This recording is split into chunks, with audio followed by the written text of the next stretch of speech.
Hello everybody, my name is Kingsley-okonkwo and I'm the sexologist for wholesome sexuality. Have you subscribed? Have you liked? Have you commented? You see, like I always say, our videos are answers to people's questions. Have you commented? Put your comments in the comment section.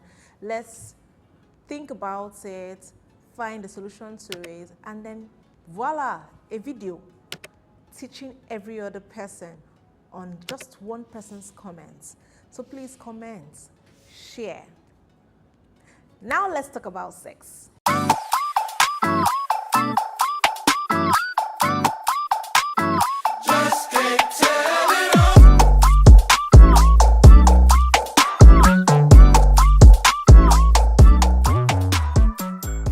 And we're back.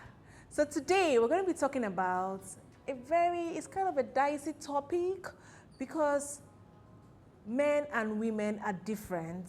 So a lot of people are on the disadvantage or are disadvantaged by the differences. So instead of them taking advantage of the differences, they dwell on it and then it becomes a huge problem. So I've already started explaining it and I'm sure it's already confusing people.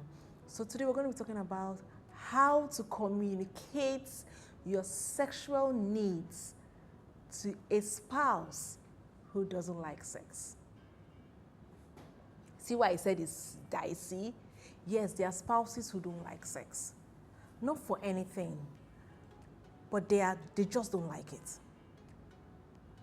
And we can go on and on with their minds. We can tell you that, oh, okay, they were abused at a young age, and then as a result of that abuse, they've exed sex, right? It can be the first experience, their first experience was not interesting, was nothing to write home about, and then they exed sex. Or it could also be that they just don't like it. So they have to like, is that it? Is this what we are breaking our heads for? And therefore, they don't like it. It doesn't make the person a bad person. It doesn't make you that likes sex a bad person.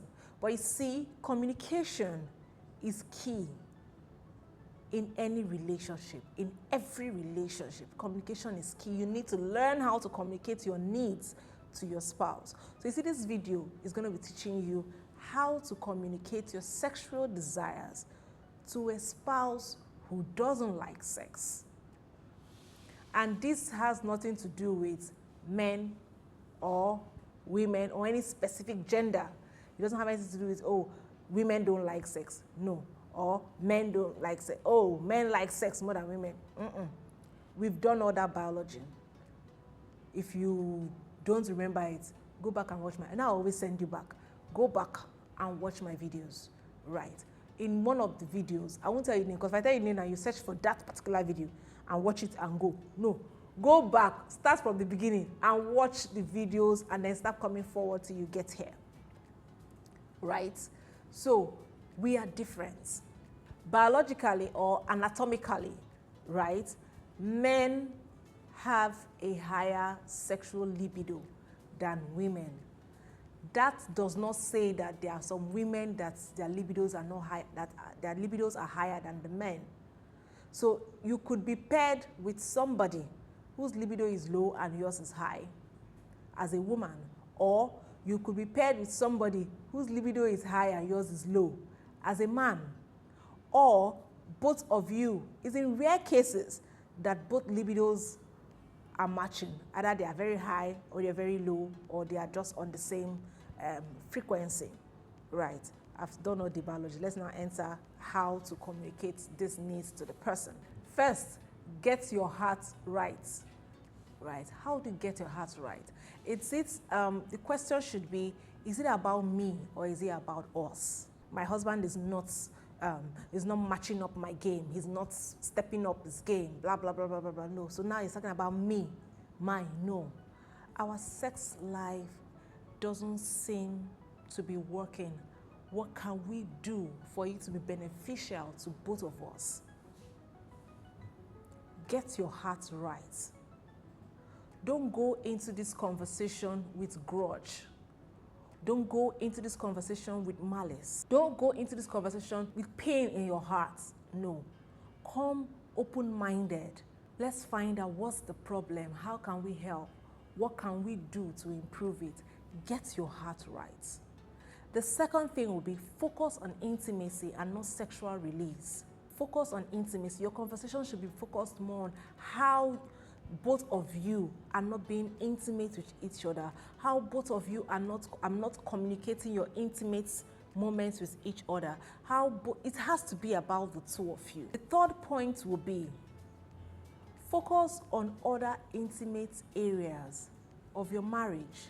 Focus on building other forms of intimacy. Yes, sex is not the only form of intimacy. Gisting, playing, taking trips together, doing things together, baking, cooking, cuddling.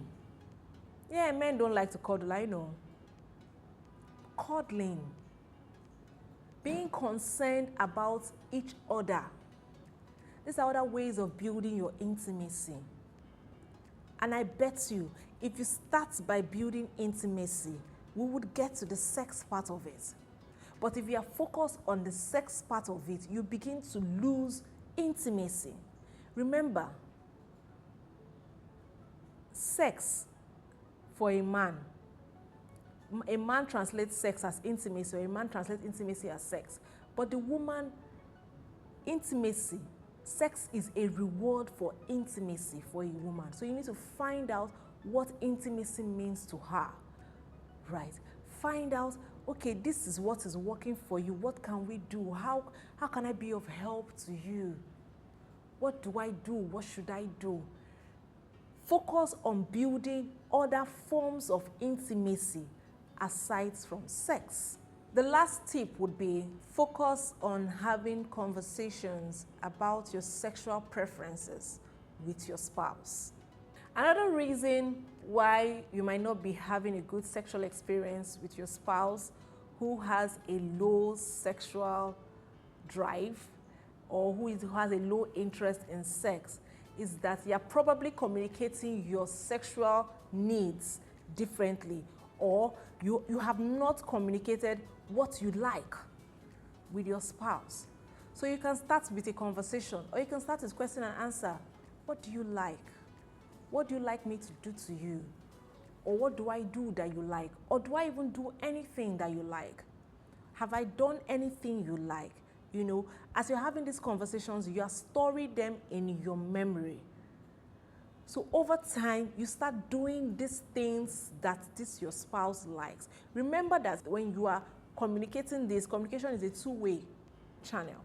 When you are communicating this, when your spouse answers these questions, you yourself, you also need to answer these questions to your spouse, so that both of you are on the same clear path on what we are doing, right? Ask questions like, is oral sex something you would like to try? Ask questions like, what touches makes you excited? Where do I touch you that excites you? Because truth of the matter is that no matter how low the person's sexual desire is, the person likes some things, yes.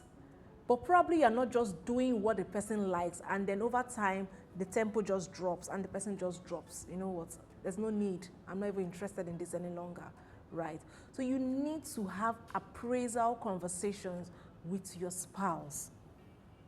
Remember, get your heart right. Don't go into this conversation with and I know it all, or I too know it, or it's about me, right? Secondly, focus on intimacy and not sexual release. Third, focus on building other aspects of intimacy outside of sex. And then the fourth thing is, have conversations around what this person likes. And when you're having that conversation, make sure you're telling the person to what you like. You can make it a question and answer segment. You can make it a discussion, however which way. Make sure that you have this talk with this spouse. And if all I have said failed, you probably need a mediator. That's where I come in.